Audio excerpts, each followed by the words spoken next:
아멘. 우리는 지금 계속해서 예수님이 어떤 분이신가를 알아가는 과정 속에 그 시작 단계에서 예수님의 공생의 이전 내용을 통해서 예수님이 그리스도이시다고 하는 것을 얘기한 후에 그 예수님이 직접 이제는 증거해 나가는 그 전 단계에 놓여 있습니다. 다시 얘기합니다. 예수님이 성경은 예수님을 하나님의 아들 그리스도라고 얘기하고 있습니다. 이것은 교회에서 얘기해야 될 것이고 모든 프로그램이 그렇게 얘기해야 될 것이고 우리가 그렇게 얘기해야 하고 우리 삶이 그렇게 얘기해야 합니다. 그것이 족보의 요약이었고 구약의 요약이었고 복음서의 핵심이고 서신서 사도행전의 이후의 내용입니다. 우리가 누구라고 하듯이 그분은 하나님의 아들 그리스도, 하나님의 아들 그리스도라고 쉽게 믿어지지 않습니다. 지적 동의, 감정의 충만함으로 믿는 것, 거짓입니다. 30년, 50년 교회 다녔어도 그 말씀대로 체계화되지 않으면 내 영이 체계화되고 내가 다른 사람에 그렇게 똑같이 얘기하지 할 수 없으면 내가 믿는 게 아니에요. 내가 뱉어내는 것이, 고백하는 것이, 시인하는 것이, 특별히 죽음 앞에서 내 모든 것을 헌신하면서 내려놓는 것이, 그것이 나의 고백이에요. 내가 예수를 그리스도로 믿는다 아무리 얘기해도 또 다른 사람에게 예수를 그리스도 믿게 하지 못하면 나는 예수를 그리스도로 믿는 것이 아닙니다. 단순히 예수님을 그리스도로 믿으세요라고는 할 수 있습니다. 성령의 역사에서 그렇게 할 수 있습니다. 그렇게 성령의 역사에서 그 사람을 그렇게 만들 수 있습니다. 그러나 내가 그 사람들을 잘 양육해서 말씀대로 잘 양육해서 뭐 어떤 세상에 유행하는 교재가 아니라 프로그램이 아니라 성경을 이용하는 그런 교재들이 아니라 성경을 통해서 성경을 가지고 예수님에 대해서 누가처럼 그렇게 자세하게 예수님을 소개할 수 있어야 돼. 그래서 예수님 그리스도 되게 해야 돼. 내가 안내를 말씀을 전하든 설교를 하든 모임을 해서 성경 공부를 뭘 하든 간에 예수가 그리스도 되게 만들어야 돼. 근데 뭘로 만들어야 돼요? 성경으로 해야 돼요. 이게 아니면은 예수님이 유대인들은 그걸 인정하지 않습니다. 지금도 랍비들은 똑같습니다. 랍비의 제자는 그 랍비가 가르친 대로 얘기를 해야 돼요. 심지어 토시 하나도 안 빼고 그대로 얘기해야 돼요. 여기서 살짝 변형시키면은 출교시켜버립니다. 출교가 얼마나 무서운지 모릅니다. 랍비가 얘기해. 넌 어느 랍비야? 그 사람 전문가 무슨 전공이야? 그런데 어떻게 얘기하고 있어? 정확하게 얘기해줘야 돼. 누가처럼 정확하게 얘기를 해줘야 돼. 자, 다시 얘기합니다. 성경 전체는 예수님을 얘기하고 있어요. 예수님이 하나님의 아들 그리스도인 것을 얘기하고 있어요. 그것이 교회에서 얘기하고 내가 얘기를 해야 되는 거예요. 이게 성교예요. 그렇게 예수님의 하나님의 아들 그리스도를 믿게 하는 것이 성교예요. 그 제자 되게 하는 거예요. 또 다른 사람이 예수님 모든 말씀을 제자 되게 하는 거예요. 그것을 예수님이 이제 공생이 시작 전에 구약 전체를 통해서 예수님이 하나님 아들 그리스도다고 얘기를 했어요. 그 그리스도가 오겠구나. 그게 왔어요. 오늘 드디어 그분이 오십니다. 할렐루야. 그 예수님이 나에게 오시면 어떤 현상이 일어나느냐, 어떤 과정을 거쳐서 어떤 일을 통해서 그 결과가 어떠냐고 보여준 것이 오늘 긴 내용을 통해서 보여준 내용이에요. 자, 예수님이 구약의 그리스도로 오실 것이다. 그분이 왔습니다.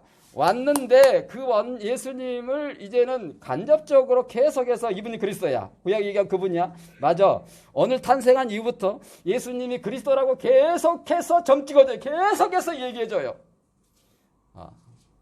간접적으로. 그리고 난 다음에 예수님이 이제 30년 후에 공생애를 시작합니다. 공생애를 시작하면서 그래 내가 구약에 얘기하고 나가 오기 전에 얘기한 그 사건들 몇 가지 있었지. 11가지 사건, 그 사건들이 진짜야. 내가 그리스도야. 맞아. 본래 해서 보여주고 계속해서 3년 동안 계속해서 예수님이 내가 그리스도다. 내가 그리스도다. 모든 사역, 모든 말씀, 모든 일을 통해서 내가 그리스도다고 보여주고 있어요. 이렇게 성경을 안 보면 복음서를 안 보면 복음서가 안 보입니다. 왜 이 귀신을 쫓았는가? 이때는 이 병을 쫓았고 이때는 이 눈번자를 왜 또 눈을 뜨게 하고 이때 또 왜 눈뜨게 하고 이 병자를 이 일들을 왜 500여 700여 이런 일들을 왜 일으켰는가? 모두가 초점을 방향을 갖추고 있는 게 뭐예요? 예수가 그리스도라니까. 예수가 그리스도 얼마나 얘기해야 돼? 지금 100번 얘기했어. 150번 얘기했어. 계속 얘기하고 있어요. 성경은 뭔 얘기하고 있다고요? 예수님이 하나님의 아들 그리스도다. 그분이 약속대로 오늘 이제 오십니다. 구약 2000년 역사 속에 예언대로 오셨고 드디어 이 앞전의 예고대로 예언대로 오셨습니다. 오시는데 어떻게 오시느냐? 그분이 오시면 어떤 현상이 일어나느냐? 내가 누구인지, 내가 무엇을 위한 존재인지를 알게 된다니까요. 예수를 믿는 사람의 특징이라니까요.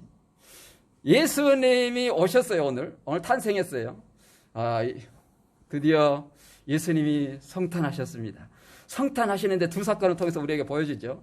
오늘은 한 사건만 읽었는데 성탄하셨어요. 근데 그 예수님을 내가 예수를 그리스도로 믿습니다 라고 하면은 내가 구원의 확증이 생겨요. 구원의 확증이. 모든 것에서 자유해져요. 자식에서, 부모에서, 형제, 자매에서, 아내, 남편, 돈, 이 세상에 내 생명까지 이 모든 것에서 자유해져요. 놔줘요. 그거 놔줘요. 이게 예수님이 나의 그리스도 된 증거예요. 그러면서 심지어 힘들고 어려운 그런 문제도 놔줘요. 평화가 있어요. 평화가. 샬롬이 있어요. 그 나라가 있어요. 그 사람을 일컬어서 하나님의 자녀다. 하나님 나라가 이루어졌다. 구원의 확증이 있다. 이렇게 얘기를 해요. 여러 증거가 있어요. 예수를 그리스도를 믿는 증거가. 그런데 내 마음에 불같은 복음을 전하고 싶은 마음이 생겨요. 예수님이 마지막 오셔서 우리에게 재림하셔서 우리에게 물어보고 내가 부탁한 거 어떻게 했냐 너? 내가 부탁한 거 알긴 아냐 너? 내가 부탁 정도면은 모르는데 내가 명령하고 갔어. 내가 너에게 강력하게 명령하고 갔는데 너 성령 받았어? 뭐 했어? 성령 받아서 하나님 나라 복음을 전하라고 했잖아. 예수님이 그리스도 되심을 전하했잖아. 그런데 이 예수님의 그리스도 되심을 모든 말씀을 가지고 되게 하라고 했잖아. 분반 모든 것을 가르치라고 했잖아. 가르치면은 예수가 그리스도 되게 돼 있어. 우리는 가르치는 게 선하게 살세요. 교회 충성 봉사하세요. 사회에 덕이 되세요. 좋은 일 하세요. 이게 교회가 가르치는 게 그게 아니에요. 교회가 가르치는 것은 예수가 그리스도 되게 하는 거예요. 오늘 이번 주에 얼마나 힘드셨습니까? 여러분 굉장히 힘들어서 기도하세요. 하나님이 이루하시고 축복하시고 격려하시고 하나님이 함께하시고 하나님이 역사하십니다. 이런 얘기를 이게 목회학적 설교죠. 교인들을 달래는 설교예요. 상담학적 설교예요. 그런 설교가 파다해요. 그것이 성경적인 것 같아요. 그런데 복음적이지는 않아요. 예수가 그리스도 되는 것이 복음적인 거예요. 굉장히 힘들고 어렵고 핍박받고 어려운 가운데서도 나는 예수님이 나의 그리스도이기 때문에 나의 구원자고 나의 왕이기 때문에 그분이 그리스도임을 드러내기 위해서 나는 이렇게 살았습니다 하고 여기 온 거예요. 주일날 예배가 주일날 예배가 오늘 예배가 오늘 무슨 말씀을 통해서 내가 위로를 받고 힘을 얻고 격려를 받고 힘을 얻어서 하나님 앞에 일주일 동안 살아갈까 이런 게 아니에요. 일주일 동안 내가 이렇게 피 터지게 하나님 내가 예수님의 그리스도 되심을 하나님의 자녀된 제자됨을 살면서 이렇게 살고 용기 있게 힘 있게 잘 살다가 왔습니다. 하나님 내가 이 온 것이 멀쩡합니다. 이게 예배예요. 네? 그렇게 우리가 하나님 나라 가야 돼요. 우리는 어린아이 같은 신앙 가지면 안 됩니다. 청년 같은 장성한 분량에 이르는 신앙을 가져야 돼요. 자, 예수님이 그리스도이시다 라고 하는 것을 우리가 알고 있는데 이후로부터 이제 계속해서 증거를 간접적으로 해 가는데 오늘 내용은 이 신앙생활에 예수가 그리스도인 믿음의 과정을 보여주고 있는데요. 먼저는 우리가 읽었던 내용은 성령의 역사로 성탄했다는 거예요. 그렇죠. 이 앞전에 우리가 들었죠. 성령이 역사하시고 하나님의 능력이 너를 역사해서 덮어서 성령이 임하고 하나님의 능력이 너를 덮어서 불가능이 가능케 되어지는 처녀가, 동정녀가, 마리아가 잉태하게 되는 역사가 일어날 것이다. 그 예표로 여러 일이 있었지 않았니? 한번 가서 봐라. 그래서 성령의 역사, 하나님의 능력이 임함으로 이 일이 일어났어요. 그 일을 요셉에게도 똑같이 얘기해 주는 거죠. 예수 그리스도의 나심은 이러하니라. 그런데 어떻습니까? 근데 아주 성경이요, 유대 역사에 정확하게 맞게 잘 기록을 해놨는데, 요셉과 약혼한 마리아가 있었다는 거예요. 이 약혼했단 말은 의미가 있는 게, 어렸을 때 3-4살 때에 부모끼리 서로 너 딸 내 아들 해서 이렇게 서로 우리 앞으로 사돈되고 이렇게 결혼을 시키자. 이게 약혼이에요. 유대에. 그리고 이제 지금 13살 이제 성인이 돼. 13살이면 성인이 되는데 13살, 12살, 13살 성인. 너네 딸 어떻게 됐어? 그래. 이제 결혼할 수 있겠구나. 그래. 그렇자. 그러면 누구랑 약속한 거 그대로 이제 1년 후에 결혼을 하는 거야. 이게 정혼이에요. 소위 말하면 우리나라 말하면 약혼이에요. 이게 정혼이라고 그래. 이때는 파혼을 해야 돼요. 그래서 이걸 그냥 이렇게 쉽게 이 약혼은 정혼 관계이기 때문에 파혼의 정식 절차를 거쳐야, 이혼을 하려면 파혼의 정식 절차를 거쳐야 돼요. 그래서 한마디로 법적으로 예수님이 요셉의 아들 다윗 가문을 통해서 법적 혈통, 법적인 아들로 된 거예요. 이해되시죠? 그래서 동거하기 전에 약혼하고 동거하기 전에 이 말을 쓴 이유가 있다니까요. 법적으로는 다윗의 자손 후손으로 예수 그리스도 율법에 의한 성경에 예언된 그대로 하나님의 아들이다. 재미없죠? 이런 깊이 있게 얘기하면 재미없어서 제가 가는 거 그런 얘기를 안 하려고 그러는데. 그런데 이게 어떻게 됐다고요? 성령으로 됐다는 거예요. 성령으로. 그래서 성령으로 영적인 하나님의 아들로 이 땅에 태어났다. 이 전제가 있는 거예요. 그 얘기를 듣는 요셉은 도무지 과학적으로, 이성적으로, 논리적으로 이해가 안 되는 거지요. 생리학적으로 말이 안 되는 거예요. 그래서 요셉에게 들렸어요. 마리아가 너 아내가 임신을 했다는 소식이 들려오는데 말이지. 나는 한 번도 가본 적도 없고 만나본 적도 없고 어떻게 생긴지도 모르는데 말이야. 이런 소리가 들리니 얼마나 기분이 나쁘겠습니까? 그래서 요셉이 의로우면은 율법 신명기 22장 22절대로 돌로 쳐 죽이세요. 나 그 아가씨 모릅니다. 이렇게 하는 것이 의로운 거예요. 그렇죠? 율법대로 행한 것이, 율법에 그대로 행한 것이 의로운 거니까. 그런데 진짜 의는 그게 아니에요. 이 율법의 의는 최소법이에요. 이것을 뛰어넘는 이 깊이 속에 담겨져 있는 하나님의 그 의를 찾는 거예요. 이 의롭단 말은 어떤 의미냐면 하나님과 아주 친밀한 관계, 친밀한 사이다 이 말이에요. 저 사람 참 의로운 사람이야. 하나님과 참 가까운 사람, 하나님과 찌끼찌끼 때가 묻지 않는 관계, 하나님과 깨끗한 사람이야. 이런 의미가 있어요. 또 다른 의미는 저 사람은 두 마음을 품지 않는 사람이야. 오직 하나님밖에 없어. 세상, 돈, 하나님 이렇게 짝짝꿍하지 않아. 오직 하나님만 사랑하는 사람이야. 그래서 하나님과 아주 가까운 사람이야. 이런 사람. 그렇기 때문에 요셉은 가만히 끊고자 했어요. 보통 사람이면은 신경질 짜증나서 신고하죠. 나 저 여자 한 번도 가본 적이 없는데, 우리 법 알잖아요. 법대로 한 번도 가본 적이 없어요. 만나본 적이 없어요. 그런데 이래저래 했대요. 그러면은 돌로 쳐 죽이는 거죠. 죽는 것이죠. 그런데 가만히 끊고자 한 거죠. 이때에 성령이 역사하는 것이, 하나님의 역사하는 것이 하나님의 섭리로 주의 사자가 현몽에서 말씀합니다. 하나님이 섭리하십니다. 요셉아, 네 안에 데려오는 것을 걱정하지 마라. 이 사람 저 사람 얘기들 듣지 마. 성령으로 된 것이다고 얘기해요. 성령의 역사로 된 것이다. 그렇습니다. 예수님이 우리가 그리스도 되기 위해서는 성령의 역사로 되어지는 것이, 그리고 하나님의 섭리 가운데 되어지는 것이, 그러면서 아들을 낳았는데 예수라고 해라고 얘기하고 있어요. 이것은 이미 앞에 얘기한 대로 예언된 것을 성취하는, 이루는 얘기인데, 자기 백성을 저희 죄에서 구원한다. 하나님은 구원자라는 뜻인 이 예언대로, 이 이름대로 이 이름을 짓게 되는데, 하나님의 말씀을 이루려 하심이라. 그렇게 22절에 얘기하고 있어요. 이사야서 7장 14절에 하나님의 말씀, 그러니까 그 하나님의 말씀이 예수님이 오시는데, 구원자가 오시는데 그분이 임마누엘 하신다네. 임마누엘. 여러분, 예수님이 여러분을 믿으면 예수님이 뭐 한다고요?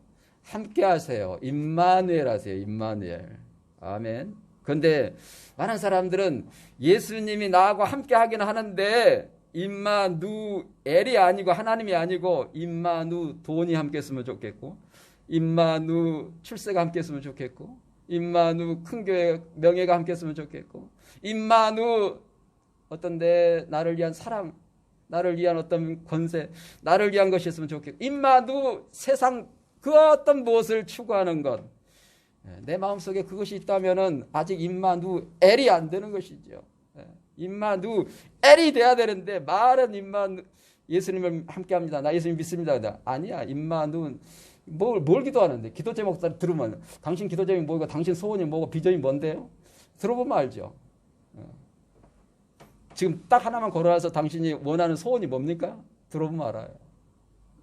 나는 임마누엘입니다. 예수님이 나와 함께하기, 하나님 우리와 함께하기 위해서 예수님이 오셨다는 이 축복이 우리에게 있어야 할 줄로 믿습니다. 이 일은 성령의 능력으로 되고 하나님의 섭리로 되고 말씀이 성취함으로 되어지는 거예요. 그래서 임마누엘이 된 사람은 예수님이 내게 그리스도, 예수님이 나의 그리스도구나, 나의 구원자고 나의 왕이구나, 내 시간과 내 모든 것에 그분이 나의 왕이시구나 하는 것을 고백하게 돼요. 그렇게 살아가게 돼요. 그분의 통치 아래서 살게 된다 이 말씀이에요. 다시 정리하면 예수님을 믿으려면 성령의 역사가 있어야 돼요. 하나님의 임재가 있어야 돼요. 하나님의 능력이 임해야 되는 것이죠. 그리고 하나님의 섭리가 있어야 돼요. 하나님의 인도하심이 있어야 돼. 그래서 꿈으로 역사하고 사자를 통해서 다양하게 역사하시잖아요. 그래서 하나님의 섭리가 있어야 돼요. 하나님이 나를 그리스도를 믿게 하기 위해서 이렇게 섭리하셨구나. 아하, 예. 그건 각자의 고백이 있겠죠. 그리고 말씀이 성취되는 것처럼 말씀에 근거해서 믿어야 돼요. 누가복음 4장 14절.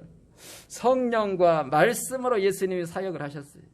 그래서 이사야 7장 14절이 성취됐죠. 말씀이 성취됐어요. 그리고 중요한 거, 나를 죽여야 돼요. 나를 그분한테 드려야 돼요. 헌신해야 되네. 마리아, 요셉 헌신했습니다. 요셉은 헌신한 것 같지 않지요. 마리아는 돌에 맞아 죽을 각오를 하고 아멘 했습니다. 그래서 헌신했어요. 자기 몸을. 그런데 요셉은 헌신한 것 같지 않죠. 그런데 요셉도 엄청난 헌신을 하는 거예요. 그 당시의 문화를 알면 돼요. 당시의 사람들은 지금도 마찬가지지만 명예를 굉장히 중요시 여겼습니다. 명예살인이라고 해요. 지금도. 명예를 중요시 여겼는데 명예를 나를 손상시키면은 내가 목숨을 걸고 죽이는 거예요. 그게 중간계, 신기학 중간계에 일어났던 하스몬 왕조의 일이에요.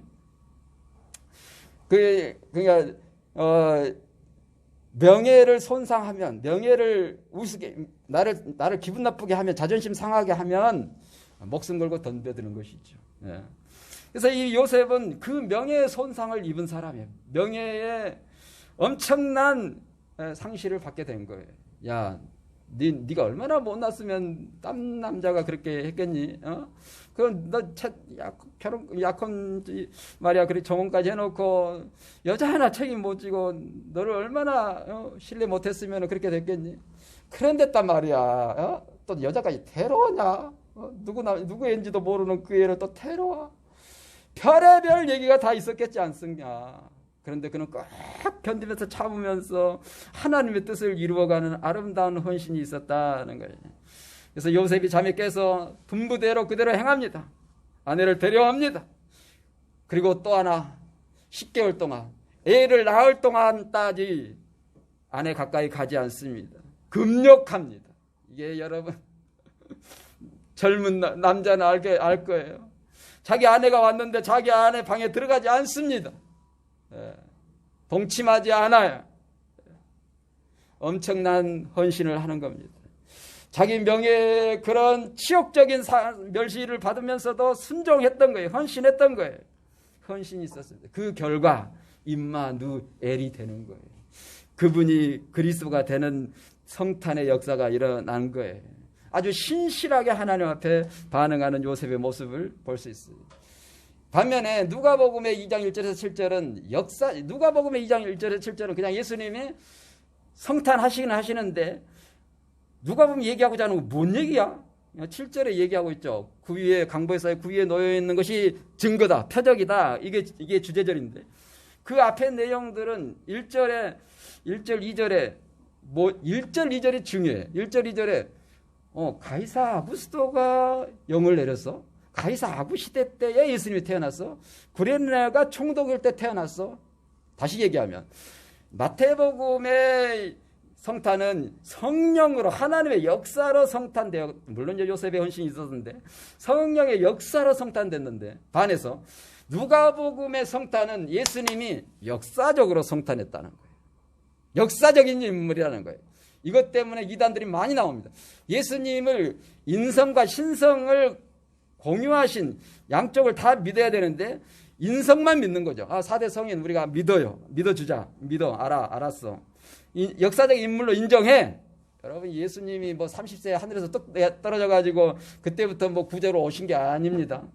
예수님이 역사적으로 사셨어요. 인물이에요. 그것은 역사가 증명을 해요. 그런데 그래 그 예수님이 하나님의 아들은 나의 왕은 나의 구원자는 아니야. 이렇게 안 믿는 사람이 성육신 안 믿는 사람, 예수님의 하나님의 아들이심을 안 믿는 사람, 대표적인 사람이 그노티시즘의 사람들이었어요. 영주주의 사람들이. 그것 때문에 많은 교회사에 이단들이 생겼습니다. 예수님을 하나님의 아들로 믿지 않는 것이죠. 역사적 인물은 인정하지만 지금도 유대인들은 똑같습니다. 유대인들은 예수님 역사적 인물로 인정해요. 선지자 중에 하나야. 인정해요. 그런데 우리의 구원자는 아니야. 구약에 얘기한 그 메시아는 아니야. 이렇게 얘기를 하는 것이죠. 마찬가지. 내가 예수님을 성령의 역사로 믿고 그것이 어느 시점이 기점이 은혜가 있어야 되겠죠. 역사적인 사건이었다고 해요. 예수님을 그리스도로 믿는 것이 저 사람에게는 저렇게 하는 것 보니까 이때 이렇게 하는 것 보니까 예수님을 그리스도로 믿는 사람이다. 말로만이 아니라 특별히 힘들고 어려울 때 그렇게 고백한다 이거지. 오늘 여러분 그 과정을 거쳤을 겁니다. 다른 데 갈 수 있는데 오는 것이죠. 내가 시간을 들이고 물질을 들이고 정성을 들여서 헌신해서 하나님 앞에 예배하는 것이죠. 그런데 이게 너무 습관적인 예배가 되면 곤란합니다. 내 마음과 정성과 뜻을 다해서 하나님 앞에 예배하는 것, 이것이 하나의 표시일 수 있겠지. 역사적인 사건, 예수님이 그리스도인 것이 사실적인 객관적인 사건인 것처럼 우리가 예수를 그리스도를 믿는 것도 외적으로 그렇게 나타나야 돼. 내적인 평화가 있고 외적으로도 그렇게 나타나야 되는 것이죠. 또 다른 사람에게 예수를 그리스도로 증거해야 되는 거예요. 예수가 그리스도 되게 해야 되는 거예요. 그런데 마리아가 나사렛에서 이 베들레헴까지 오려면 130km 이상을 와야 돼요. 만삭의 몸이에요. 안 와도 돼요. 그런데 와요. 왜 와요? 하나님의 뜻이 이루어지기 위해서 오는 거죠. 대단한 일입니다. 당시에 미안합니다만 여자는 사람 수에 들어가지 않았어요. 남자가 다 했어요. 지금도 해교는 그렇죠. 그런데 이 유대인 문화 속에서 이런 상황에 그냥 마리아 혼자, 요셉 혼자 가가지고 당신 혼자 갔다 와 이럴 수 있는데 간 거죠. 왜 가요? 하나님의 뜻을 이루기 위해서 거기서 태어나야 되기 때문에 엄청난 수고를 한 거예요.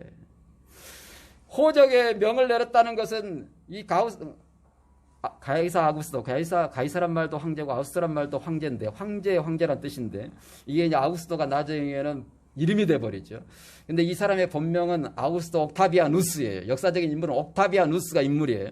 그래서 아무튼 가이사 아우구스도 옥타비아누스가 명령을 해요. 첫 번째 명령을 하는 것이죠. 야, 우리가 호적을 하게 해라. 이 말은 무슨 말이냐면은 내가 이 모든 통치에 내가 거느리고 있는 땅에 사람들이 얼마나 살고 있는지, 특별히 20세 이상이 얼마나 사는지, 20세 이상의 기준은 성인 기준이 13세 기준인가? 20세 기준이 있었는데 20세 기준은 뭐였냐? 13세 기준은 회당 기준이고 20세 기준은 뭐였냐면 율법의 그 이방인들의 로마 통치법의 기준이었어요. 근데 20세가 되면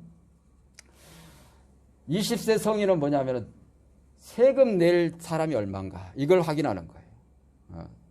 그리고 전쟁 나갈 숫자가 얼마인가 이걸 확인하는 거예요. 다시 얘기하면 내가 이 모든 땅의 모든 사람의 내가 주인이야. 몇 명이 이제 헤아려 봐. 내 거야. 이 얘기예요. 원래는 누구 겁니까? 이스라엘 사람들은 하나님 거지요. 하나님의 백성인데 세상 이 왕이 내 거라고 얘기하면서 그 호적을 내리는데 그 일을 통해서 그 세상의 상황을 통해서 베들레헴에서 성탄하게 된 하나님의 뜻이 이루어지는 거예요. 여러분, 이 세상 방법을 통해서 세상에 되어지는 일을 통해서 세상 사람들과의 관계를 통해서도 하나님의 뜻이 이루어진다라고 하는 것을 보여주고 있는 것입니다. 그래서 하나님께서 그 일을 이루시는데 베들레헴에서 성탄하게 되는데 베들레헴의 애들이 그때 당시 한 12명 정도 태어났다고 생각할 수 있다고 했잖아요. 역사적으로 그렇게 생각을 합니다. 그래서 예수님을 이제 찾는데 강보에서의 구유에 놓으심의 표적이다고 7절에 또 다시 얘기를 합니다. 해산할 날에 가서 기거할 방이 없어가지고 또다시 7절에서 얘기한 것이 또 12절에서 또 얘기하는데 이게 특징이에요. 이게 예수님이 강보에 쌓여서 구유에 누워 있었다. 이게 표적이다. 이게 증거, 예수님이 그리스도인 증거다. 그 사람을 찾아서 경배라고 천사들이 목자들에게 얘기를 해준 것이지. 그렇게 예수님이 이제 성탄을 하신 겁니다. 다시 얘기하면 성령으로 잉태하신 그분이 역사적으로 성탄하신 하나님의 아들인데 현장은 강보에서의 구유에 누워있는 상황이었다 하는 거예요. 자, 예수님이 성탄했습니다. 객관적으로 주관적으로 성탄하셨어요. 이 예수님이 성탄한 사람의 특징이 있어요. 이 이후로부터 계속해서 그 특징이 일어나게 되는데 경배하고 찬양하고 증거합니다. 예수님도 마찬가지고 이후에 계속해서 예수님이 그리스도인 것을 증거해요. 찬양도 증거하고 직접 증거하고 성취해서 증거하고 다양한 방법을 통해서 예수님이 그리스도이다라고 하는 것을 증거하는 거예요. 우리가 사는 이유가 뭐예요? 우리가 사는 목적이 뭐예요? 예수가 그리스도 되고 예수가 그리스도 되게 하는 일에 있다라고 하는 것을 성경은 보여주고 있는 거예요. 이게 예수님의 삶이고 부탁이고 성경의 얘기입니다. 그 얘기를 오늘 본문은 축약해서 얘기를 하고 있어요. 두 본문을 통해서 예수님을 그리스도로 믿는 사람은 어떤 사람이냐. 그 첫 번째 대상이 목자였어요. 의미가 있습니다. 시간이 없어서 막 줄이는데 밤에 이제 천사가 목자들에게 가서 하나님의 독사가 이 빛, 하나님의 영광이 그들을 두루 비침에 비치다 이 말이 세키나의 영광. 독사와 카보드와 셰키나의 영광이 그래서 하나님의 임재가 나타났어요. 그래서 목자들이 밤에 양을 지키다 깜짝 놀랐어요. 여러분 하나님의 임재가 나타나면은 이런 현상이 일어나는 거예요. 저도 그런 현상을 경험했어요. 하나님이 임하면은 하나님의 임재가 임하면 경외심이 일어난다니까. 경외심. 존경스러우면서도 두려움, 떨림이 있으면서도 어찌하오리까 하는 이 경외심이 있다니까요. 그냥 어떤 사랑만 해도 가슴이 쿵쾅쿵쾅 하는데 하나님이 나에게 오시는데 멀쩡하지 그 하나님 오셨네요. 이러지 않아요.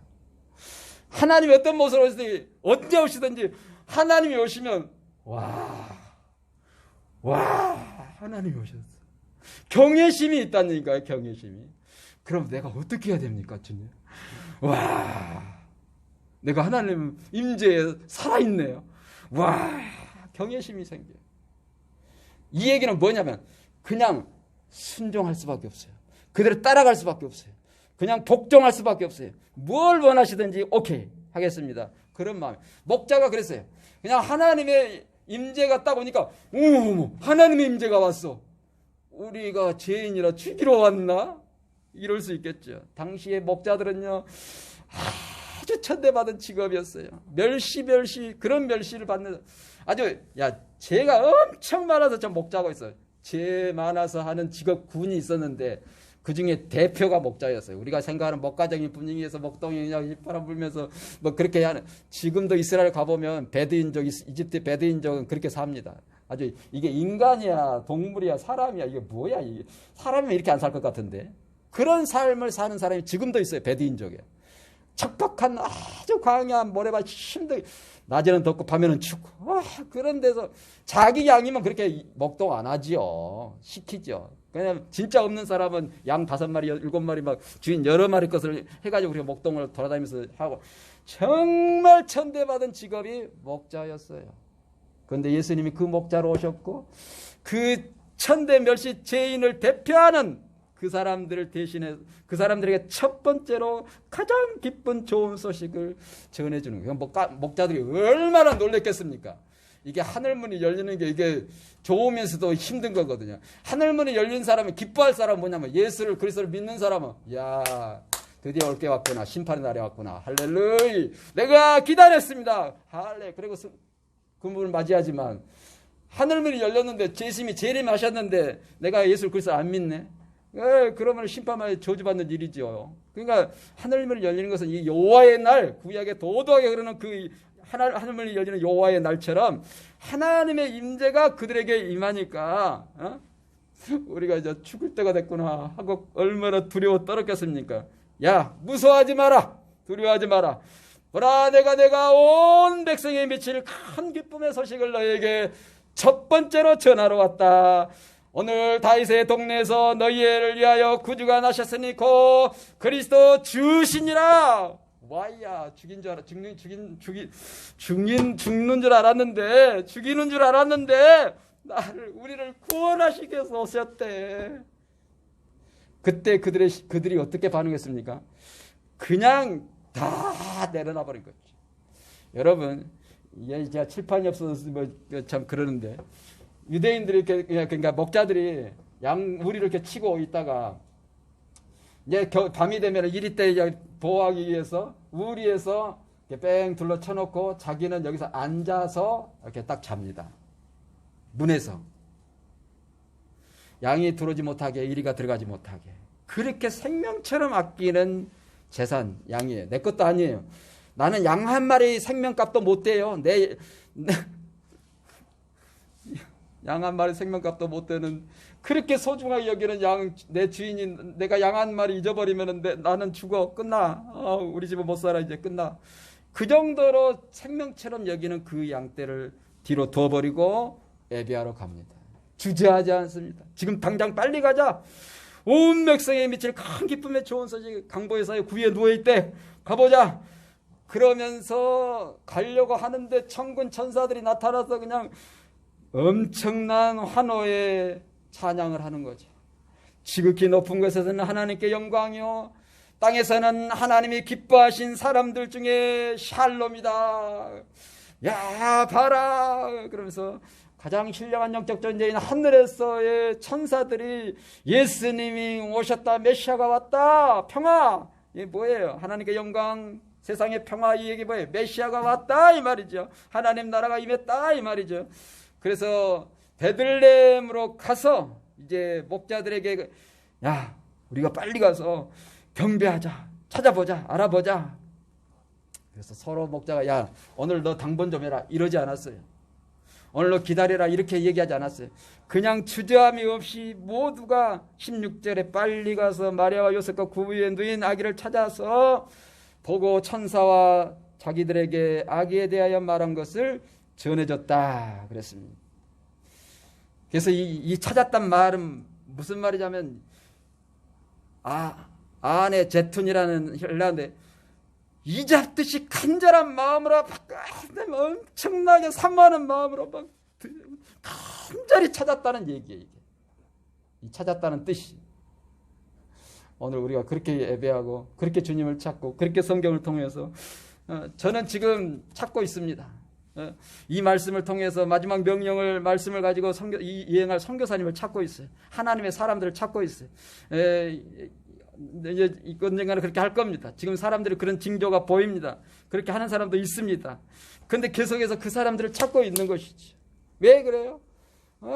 주님의 명령이기 때문에, 그 일이 명확하기 때문에 목자들이 그렇게 빨리 가서 찾고 찾아서 얘기를 합니다. 18절에 목자들이 이런 일이 있었습니다. 얘기를 해주니까 그래요? 와, 그거 놀랍네. 그러고 말았어요. 많은 사람들이 야, 그거 신기하네. 그러고 말았어요. 아, 그랬으면 좋겠는데. 그거 뭐 괜찮은 것 같은데. 그러고 말았어요. 아, 예수 그리스도를 믿지요 뭐. 그러고 말았어요. 많은 사람들이 와, 놀랍습니다. 그러고 말았어요. 그런데 19절에 마리아는 달랐어요. 그 말을 마리아는 마음에 새겼어요. 그 모든 얘기들을 다 가슴에 다 새기는 거거든요. 마음에 새겨 생각한 것, 이것이 묵상이거든요. 늘 일주일 동안 이 말씀을 가지고 묵상하고 또 예수님이 그리스도임을 묵상하고 기도하고 찬양하고 예배하고 늘 생각, 어떻게 하면 내가 복음을 전하지? 어떤 방법으로 전할 수 있지? 그래서 늘 주님을 생각하는 이게 묵상이에요. 나 저녁 뭐 먹을까? 아침 뭐 먹을까? 이런 반복상하지 않듯이 생각하듯이 뭐 어떻게 하면 주님을 전할까? 늘 생각하는 거예요. 그리고 세 번째, 목자들은 정확하게 보고 경배했습니다. 모든 것이 일러준 그대로 와, 맞구나. 구유에 누워서 강보에서의 구유에 누인 예수님은 이분뿐이구나. 당시에 12명에서 20명 정도 어린아이가 태어났다, 그렇게 얘기를 합니다. 예수님이 유일하게 강보에서에서 구유에 누워있는 그 예수님을 찾아서 경배를 한 것이지. 빈손으로 한 것 같지요? 생명을 들여서 했습니다. 정성을 들여서 했습니다. 영광을 하나님께 돌리고 찬양하며 돌아갔습니다. 마리아가, 목자들이 한 것은 뭡니까? 우리가 천사에게 받은 것, 성령을 통해서 받은 것, 하나님을 통해서 받은 것을 사람들에게 알려줬어요. 그런데 다른 사람들은 그거 신기하다, 그런 일 진짜 있을까? 그래? 뭐 긴가민가? 그런데 마리아는 그 과정을 다 알지요. 그래서 마음에 깊이 새겼어요. 그리고 목자들은 경배했어요. 결론을 맺습니다. 예수님을 그리스도로 믿는 과정은 성령의 역사하심으로 객관적, 주관적 사건이 있어야 되고 하나님이 섭리하시고 말씀이 성취되어져서 나의 헌신이 있어야 돼요. 그러면은 임마누엘이 되는 거예요. 그분이 나의 구원자가 되는 거예요. 이 사람의 특징은 뭐 하는 사람이라고요? 경배하는 사람이, 증거하는 사람이, 예배하는 사람이, 또 다른 사람에게 예배하게 하는 사람이고 예수님의 그리스도를 믿게 하는 사람이에요. 다시 확인합니다. 예수님을 그리스도로 믿는 사람은 예수님을 그리스도로 믿게 하는 겁니다. 다양하게 예수님이 그리스도라고 증거해 주는 거예요. 믿게 해 주는 거예요. 단순히 예수님 그리스도를 믿으십시오, 이렇게 말하는 게 아니에요. 계속해서 이 방법 저 방법 이 내용 저 내용을 가지고 예수님 모든 말씀으로 예수님이 그리스도이십니다. 드디어 당신도 예수님 그리스도인 것이 확실히 됐군요. 그 증거가 뭐예요? 또 다른 사람에게 나의 증거를 받은 사람이 똑같이 그 마음이 생기는, 어떻게 하면은 이 교회를 부흥시킬까? 이런 수준 낮은 생각하지 않아요. 이건 아주 수준 낮은 거예요. 어떻게 하면 이 영혼을, 이 태국 땅을, 이 한국인들을 내가 역수출해서 한국 사람들을, 이 열방을 복음되게 하고 예수가 그리스도 되게 할까? 그런데 이 교회가 차게 되면 차는 것이죠. 부흥하면 부흥하는 것이죠. 부흥이 목적이 아니요. 큰 교회가 목적이 아니요. 예수가 그리스도 되는 것이 우선된 목적이에요. 다른 교회 다니세요. 그런데 예수가 그리스도 되게 하세요. 그것을 내가 다른 사람에게 심어주는 것이 우리의 역할이에요. 너무 간단해요. 성경은 너무 간단하고 교회도 너무 간단하고 목적이 분명한 것이죠. 오늘 본문은 그 얘기를 축약해서 우리에게 보여주고 있어요. 예수님이 성탄하셨다. 어떻게 성탄해? 성령의 능력으로, 하나님의 섭리로 말씀이 성취되어져서 내가 믿음으로, 헌신함으로 성탄하셨는데 그분이 나의 임마누엘이 됐어요. 예수가 그리스도가 됐어요. 나의 구원자, 나의 왕이 됐어요. 그런 사람의 특징이 뭐라고요? 경배하고 찬양하고 예배하고, 이 찬양, 경배, 증거, 예배, 이건 뭐라고요? 예수가 그리스도 된 걸 얘기하는 거예요. 내 찬양이, 내 기도가, 내 경배가, 내 예배가 예수가 그리스도 된 걸 얘기하는 거예요. 이게 찬양이에요. 예수가 그리스도 되게 하는 것, 이게 경배예요. 최고의 경배예요. 최고의 찬양이에요. 예수가 그리스도입니다. 그것을 뭐 어떤 방법을 통해서지? 찬양을 통해서, 뭔 방법을 통해서? 예수가 그리스도입니다. 우리를 통해서 그렇게 영광 받으시기를 주님은 원하십니다. 기도하겠습니다. 하나님 아버지, 우리가 예수님이 그리스도 되심이 어떠한 상황, 어떠한 과정을 통해서 이루어진가를 들었습니다. 우리 또 다른 사람에게 이 과정을, 이 은혜를 입혀줄 수 있는 축복이 있게 하여 주옵소서. 먼저 우리에게 이 은혜가 있게 하여 주시고 또 다른 사람에게 있게 하는 저희들을 되게 하여 주옵소서. 태국 땅을 통해서 열방이 그렇게 되게 하여 주시옵소서. 우리를 통해서 그렇게 되기를 원합니다. 우리 간절히 통성으로 기도하겠습니다. 하나님 아버지 감사합니다. 예수님의 성탄 이 말씀을 통해서 우리가 어떻게 예수님에게 나아가야 될 것인가를 알려주시니 감사합니다. 예수님의 그리스도 되심이 하나님의 역사, 성령의 능력으로 될 뿐만 아니라 하나님의 섭리하시고 말씀이 성취되어져서 우리 언신을 통해서 순종을 통해서 예수님의 그리스도 되심이 이루어지는 것을 들었습니다. 또 다른 사람에게 이렇게 되게 하고 우리에게 되어지는 축복이 있게 하여 주시옵소서. 그래서 우리의 모든 이후의 일들이 예수님의 그리스도 되심을 경배하는 찬양하는 저희들 될 수 있도록 축복해 주시옵소서. 예수님의 이름으로 기도합나이다. 아멘.